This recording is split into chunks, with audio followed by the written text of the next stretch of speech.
As talks for a ceasefire between Hamas and Israel drag on, we're seeing more of the same blame game.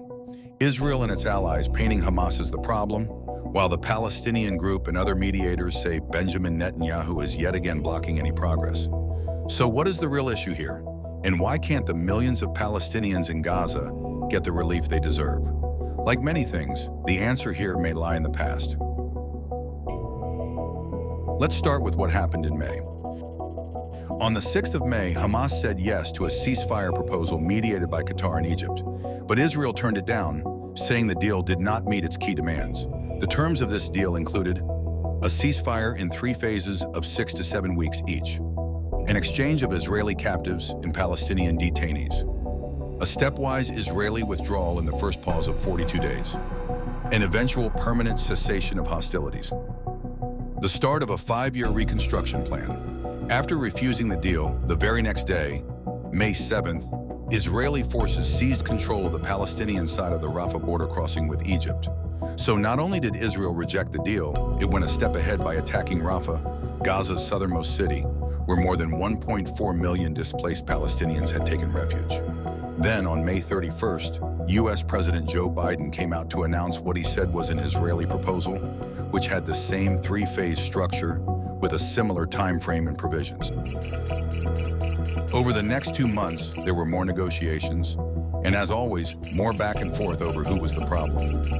On July 25th, Netanyahu met Biden in Washington, where ceasefire talks were on top of the agenda. On July 28th, Israeli, American, Qatari, and Egyptian officials met in Rome. And the very next day, July 29th, Hamas accused Netanyahu of adding new conditions.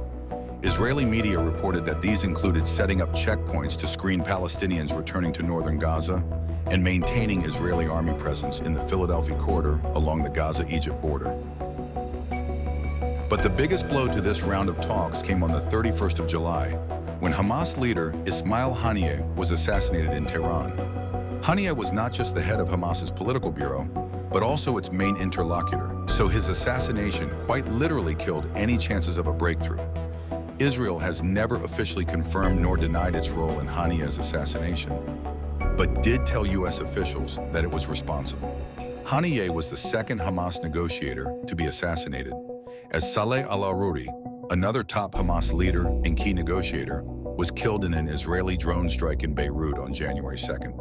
Haniyeh's killing drew criticism from around the world, with Qatar's prime minister questioning how mediation for a ceasefire could ever succeed when one side keeps assassinating the other side's negotiators.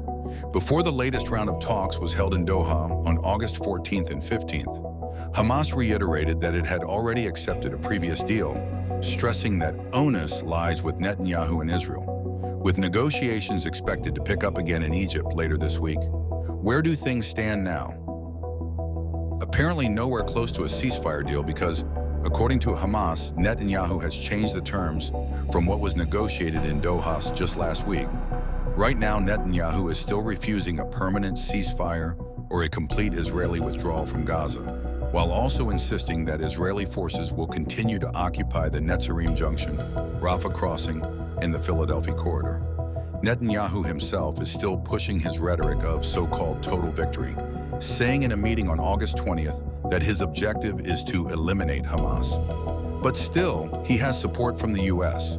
U.S. Secretary of State Antony Blinken, who has traveled to Qatar, Israel, and Egypt over the past few days, said Israel has accepted a bridging proposal and called on Hamas to agree to terms that the Palestinian group says only suit Netanyahu's agenda.